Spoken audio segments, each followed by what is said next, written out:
Nananatiling kontrolado ng gobyerno ng New Zealand ang High Pathogenic Avian Influenza o HPAI na tumama sa isang poultry farm sa South Island, New Zealand.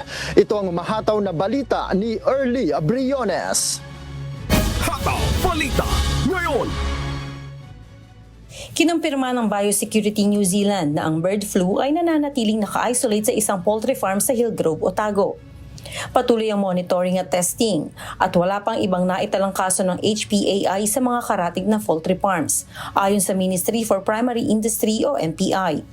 Ipinagpatuloy ang depopulation ng mga manok mula sa Hillgrove Farm.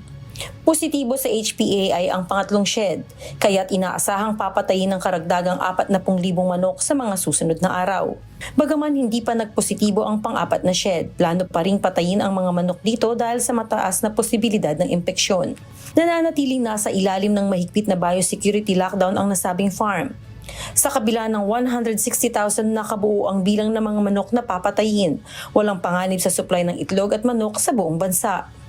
Early Briones, humahataw sa balita ngayon. Hataw Balita ngayon!